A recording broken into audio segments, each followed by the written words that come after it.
So these blades were made of carbon fiber. And so it's an engineering experiment. And think about the rover, where suppose a rover came to a cliff. You don't want it going over the cliff, so you send the copter, and then it can go over the cliff and down into the ravine and look around and then come back. So it's the natural extension of your exploratory wheels when you take to air. Neil, I'm curious just to get your reaction, just what was going through your head when you've been looking at this footage that we've been seeing today, because there was so much hype, so much uncertainty just around how successful this mission would be. So what's your take on what we've seen so far? Yeah, it's just badass. I don't know how it's an official scientific term. It's a badass accomplishment, and I want to remind people because you don't often get to see the engineers in the news because all the machines are in the service of a scientific question being asked. But science and engineering are important cousins on the exploration frontier.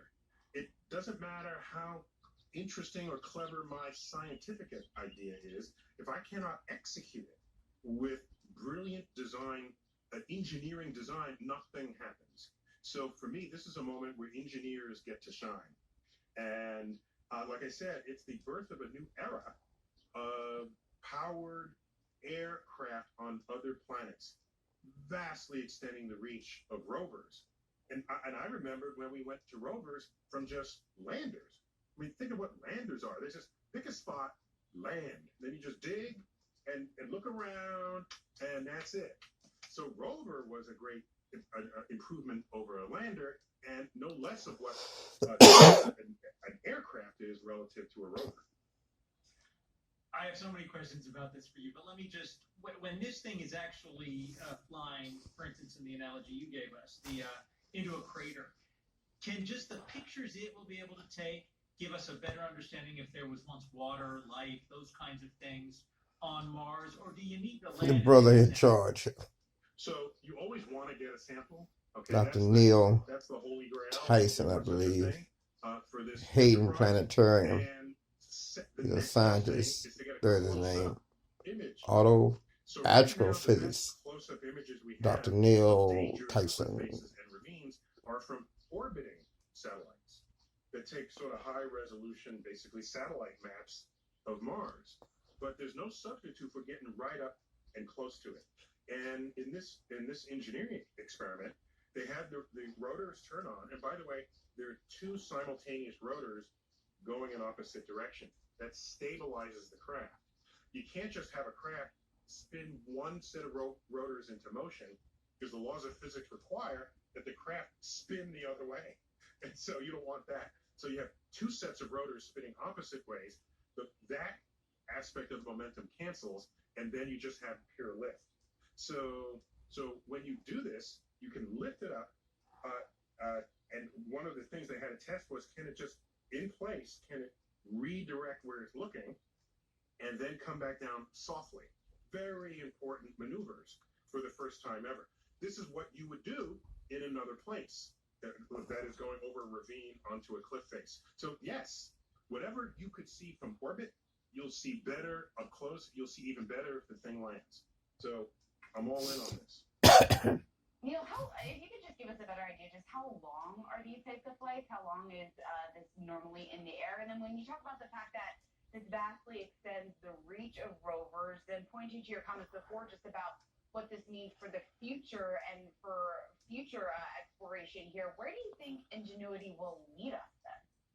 Yeah, so the people who are analogizing this moment to the Wright brothers, and imagine if the Wright brothers had the first powered flight in Earth's atmosphere, and then no one did anything with it.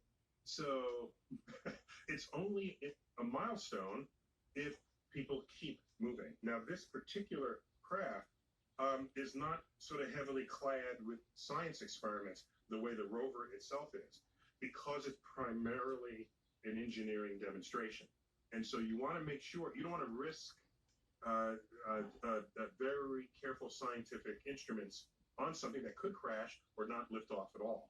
So once this has been demonstrated, you're getting very good data on it. Oh, and by the way, Mars right now is 15 minutes away, something like that. Round trip. Round trip signals. So if you want to tell it what to do, it doesn't get the signal for till another 15 minutes, and then you don't know if it succeeded for another 15 minutes after that. So some autonomy has to be built into all of these craft when the planet is at such a distance. It was carrying a little bit, they said, of the fabric from the original Wright brothers flyer. I want to look to the future. There was an article about this today which talked about future missions to Mars, which will take samples, but then bring them back to Earth. Do we have the technology today to go beyond this, to land and then take off again to come home? Yeah, so right now, the way we are conceiving such achievements is you go there, look around, find a good sample, sort of package it, and lay it down there for a separate mission to come grab it and then take it back to Earth. And that sort of divides the kingdom of what the tasks are. If you start piling on everything something has, you got to go there, look around, grab samples, put it back in your pocket, take off, come back to Earth. That you're putting too much, at least for how we